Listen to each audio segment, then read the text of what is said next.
नाज़रीन इकराम, साबका वज़ीर आज़म नवाज शरीफ 9 नवंबर 2019 में इलाज के लिए बरतानिया गए थे। तकरीबन आज से 4 साल पहले उन्होंने उधर बैठ के सियासत की। अब उनकी वापसी की खबरें चल रही हैं। क्या अब भी वो वापस आएंगे या इन 4 सालों की तरह वो फिर से एक धोखा देंगे? और दूसरी तरफ बिलावल भुट्टो ने भी कुछ इंकशाफ किए हैं जो मैं आपके साथ शेयर करूँगी। तो जी नाज़रीन इकराम, हम सबसे पहले हमारे साबका वज़ीर आज़म मुस्लिम लीग नून के कायद नवाज शरीफ की बात करते हैं कि उनके वतन वापसी का इरादा है भी या नहीं, कि वो आ भी रहे हैं या नहीं। लंदन में नवाज शरीफ की ज़रिए सदारत मुस्लिम लीग नून का इजलास हुआ, जिसमें शहबाज शरीफ, सलमान शहबाज और हसन नवाज, ख्वाजा आसिफ और दीगर माहिरीन सियासतदान शरीक थे।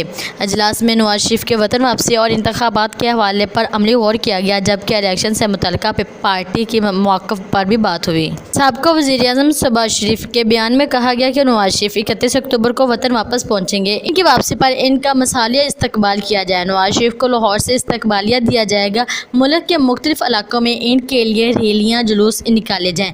ख्याल रहे कि साबका वज़ीर आज़म नवाज शरीफ नवंबर 2019 में इलाज के लिए बरतानिया गए थे, तकरीबन आज से 4 साल पहले, और उन्होंने एक बार भी पाकिस्तान का दौरा नहीं किया। इनके डॉक्टर्स ने इनको सिर्फ पाकिस्तान आने से रोका था, बाकी किसी भी मुल्क में जाने पर इनकी कोई पाबंदी नहीं थी। हालिया में ये पहले दुबई गए हैं, सऊदी अरब गए हैं, वहाँ पे ये सियासी मुलाकातें कर रहे थे, लेकिन ये पाकिस्तान नहीं आ रहे थे क्योंकि इनको पाकिस्तान में आने से डर लगता है।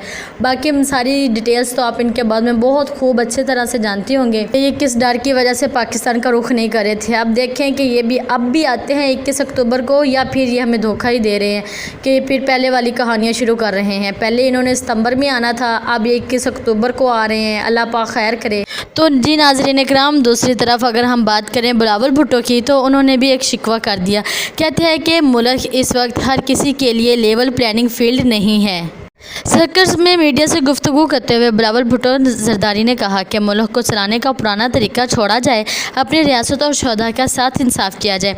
इन्होंने कहा कि मुल्क में इस वक्त हर किसी के लिए लेवल प्लानिंग फील्ड नहीं है, ये मेरा ही एतराज़ है। बिलावल भुट्टो का कहना था कि अफगानिस्तान में अमरीकी असलाह दहशतगर्दी के पास पहुँच चुके हैं। वो असलाह सिर्फ खैबर पख्तूनख्वा तक नहीं, हमारे कच्चे के इलाके तक भी पहुँच चुके हैं। दहशतगर्दी दोबारा सर उठा रहे हैं।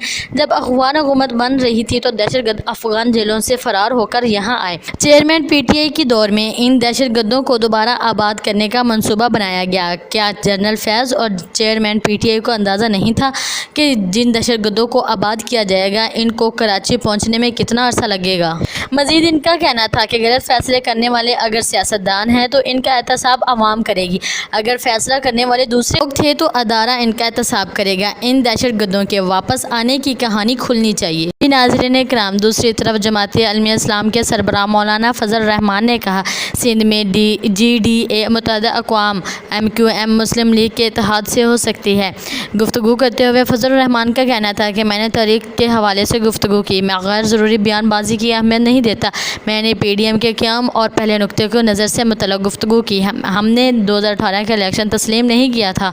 एक हफ़्ते में APC की, जिसमें इत्तफ़ाक़ हुआ कि इन इंतखाबी नताइज को तस्लीम नहीं करते, इलेक्शन के नताइज को तस्लीम नहीं करते, तो ज़ाहिर मुतालबा नए इलेक्शन का था। कहा हमने इस वक्त भी कहा था कि हल्फा बरदारी की तकरीब ना जाए। इनका ख्याल था कि नून लीग पंजाब और पीपल पार्टी सिंध की हुकूमत बनी रही, तो इस गद्दार पर कहा था कि हल्फ की तरफ से जाना गुरेज होगा। हमने इस वक्त भी इनको तस्लीम नहीं किया था।